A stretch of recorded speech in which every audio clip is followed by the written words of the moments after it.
Bos, Ya, saya mau nanya nih bos. ya siap. Nanya lagi. Oke. Iya, mengenai laporan Farhad Abbas bos ke Polda terkait apa undang ITE ya? Iya, pencemaran nama baik bos. Itu gimana tanggapan bos tuh bos?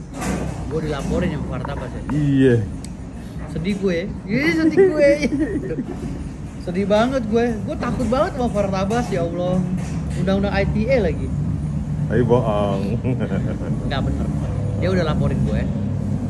Jadi Farhad Abbas ini gue anggap dia seorang dokter hukum yang nggak ngerti hukum.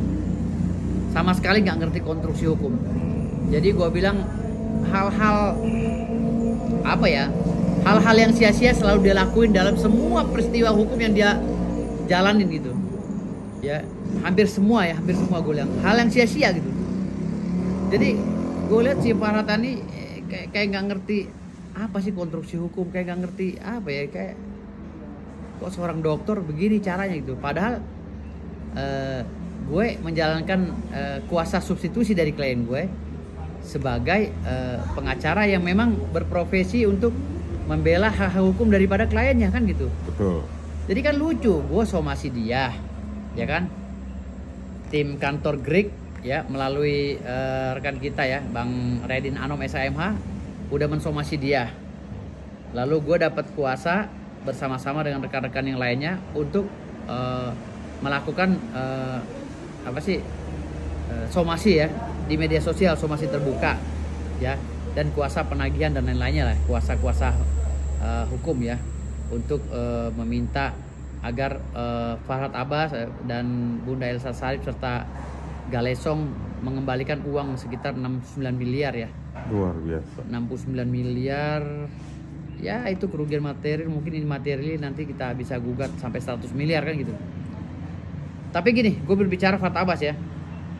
Gue somasi Farhad Abbas dan Bunda Elsa Sharif pada situ, Bunda Profesor Elsa Sharif. Gue bilang tolong itikat baiknya untuk mengembalikan uang klien kita kan gitu. Karena klien kita ini kasihan loh. Dia kayak masuk mulut buaya, keluar dari mulut buaya masuk mulut macan kan gitu. Waktu itu beliau itu kan minta tolong ya, kedua suami istri ini ya, katakanlah klien gue ini ya, ini minta tolong kepada Bunda Elsa Sharif. Lalu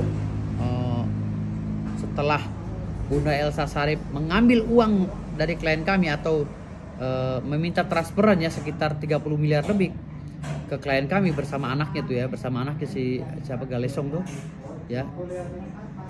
Lalu Farhad Abbas datang lagi mengambil uang ke klien kami gitu loh.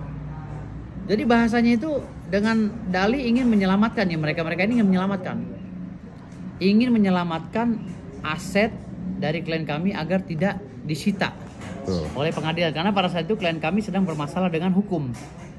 Ternyata putusan pengadilannya klien kami tidak bersalah kan gitu, menurut cerita selintas ya gitu.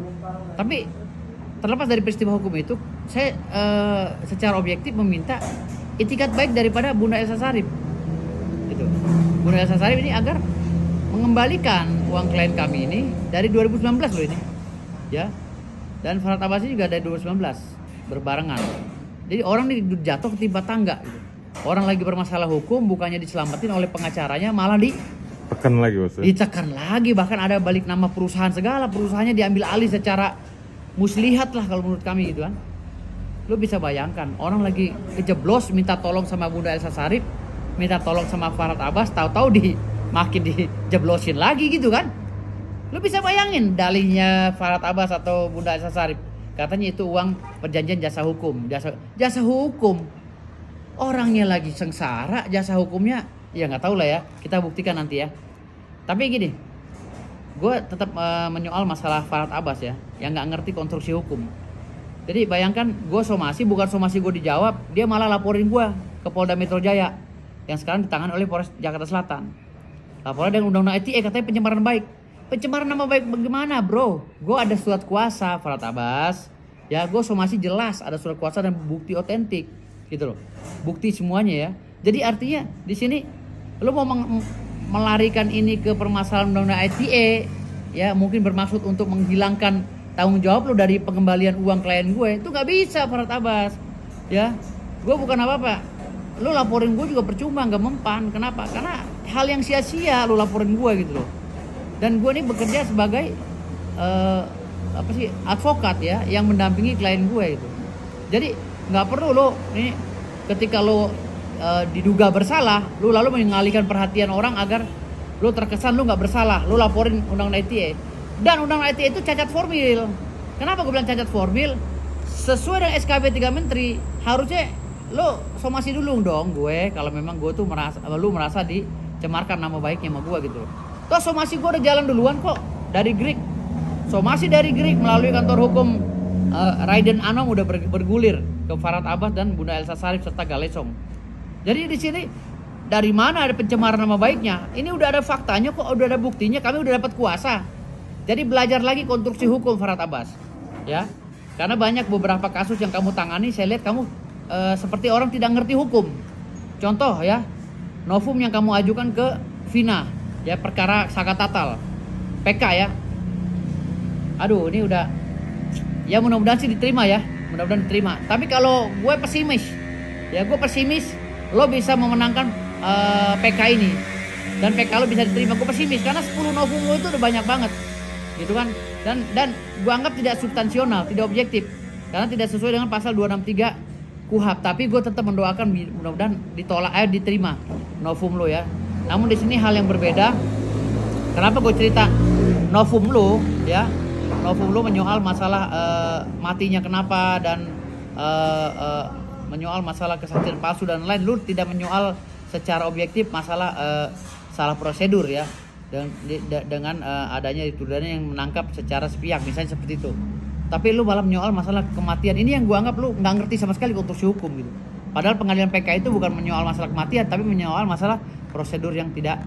Tapi nggak masalah lah. Gue mendoakan mudah-mudahan itu diterima ya. Ada keajaiban itu diterima dan 7 terpidana bisa dibebaskan. Namun hari ini ya, karena lu udah melaporkan gue Farhad Abbas, hari Kamis gue akan ke Mabes Polri dan gue akan laporkan lu dengan Bunda Elsa Sarip. Ya, lo Bunda Elsa Sarip dengan adik Galesong atau rekan Galesong akan kita laporkan ke Mabes Polri karena ini nilai kerugiannya 69 miliar. Luar ya, biasa ya. Hampir 100 miliar ini kalau dihitung dengan imaterial ya. Jadi di sini gua nggak main-main Farhad Abbas. Kalau masalah laporan lu, mohon maaf, gue bukan nyepelein.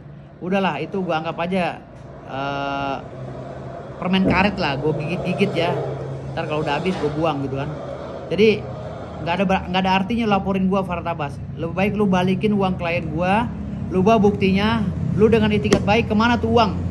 Ya, panggil Bunda Elsa Sarip, duduk bareng, panggil Galesong, lo datang bawa data kemana uang yang lu bawa Farhad Abbas, kemana uang yang masuk ke rekening Bunda Elsa Sarip kemana? Kalau enggak nih masuk TPPU, pencucian uang. Ingat, gua nggak main-main Farhad dalam membela klien gue.